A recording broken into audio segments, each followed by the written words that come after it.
Hello student, मैं आज के इस वीडियो में क्लास 10 के हिंदी काव्य का सूरदास जी के पद का तीसरा पद लेकर के उपस्थित हूं,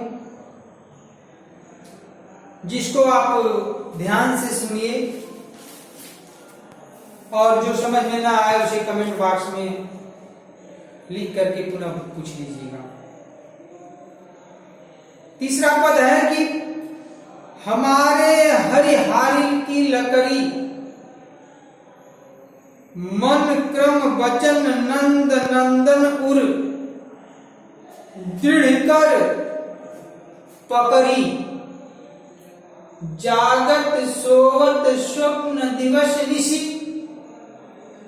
कान्ह कान्ह जकरी सुनत जोग लागत हैं ऐसो ज्यों करुणी ककरी।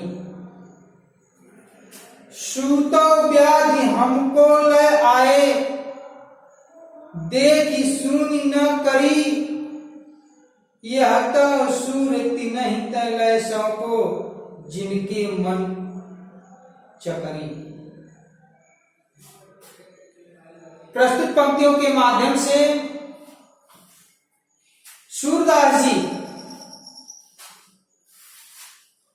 उस समय का मार्मिक चित्रण किए हैं जब भगवान श्री कृष्ण उद्धव को गोपिकाओं के लिए निराकार ब्रह्म की उपासना का संदेश भेजते हैं। गोपिकाएं उद्धव के मुख से जब निराकार ब्रह्म की उपासना के संदेश को सुनती हैं तो अपने उत्तर द्वारा उद्धव को निरुत्तर करती हैं और कहती हैं कि हे उद्धव, हमारे हरि हमारे प्रभु कृष्ण हमारे लिए हारिम की लकड़ी के समान है। हारिम की लकड़ी, हारिम एक पक्षी होता है जिसको लकड़ी बहुत प्यारा है। वह लकड़ी का कभी त्याग ही नहीं करता, यहां तक कि जब वह जमीन पर उतरता है तो अपने पैरों में लकड़ी तोड़ करके दबा करके ही जमीन पे उतरता है, अर्थात वह लकड़ी का कभी त्याग नहीं करता।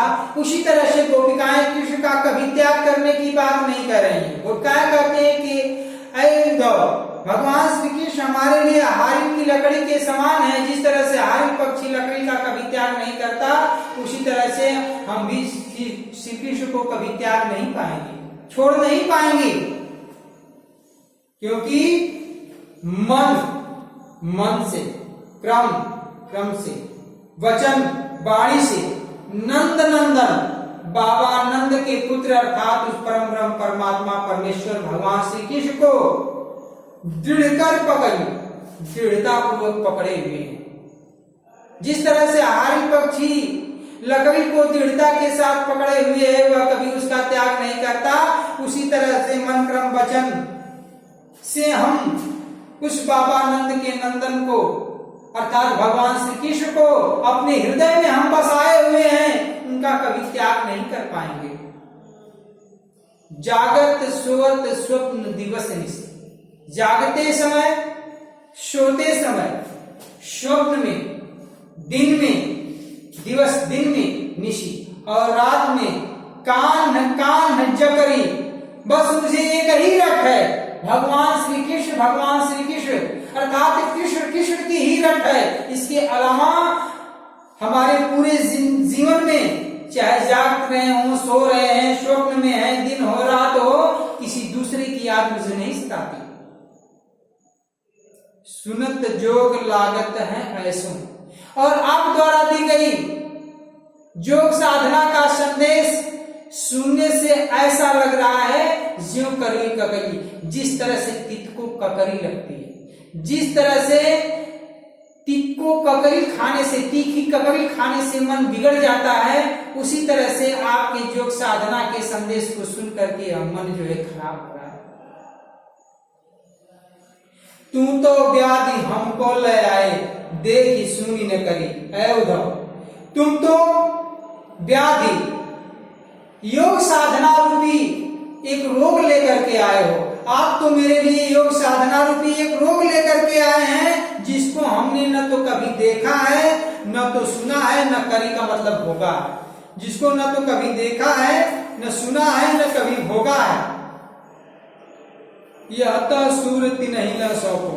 सूरदास जी कहते हैं कि गोपिकाएं कहती हैं कि अरे उद्धव, इस योग साधना के संदेश को उन्हीं लोगों को ले जाकर के सौंपो जिनके मन चक्री, जिनका मन चक्री के समान अर्थात चक्र के समान हमेशा घूमता रहता है, अर्थात एक जगह स्थिर नहीं रहता।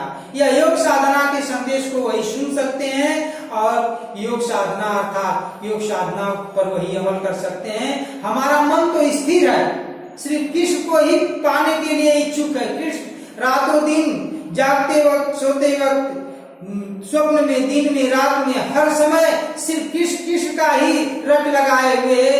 इसके अलावा किसी और का जो है यह रट नहीं लगा सकता।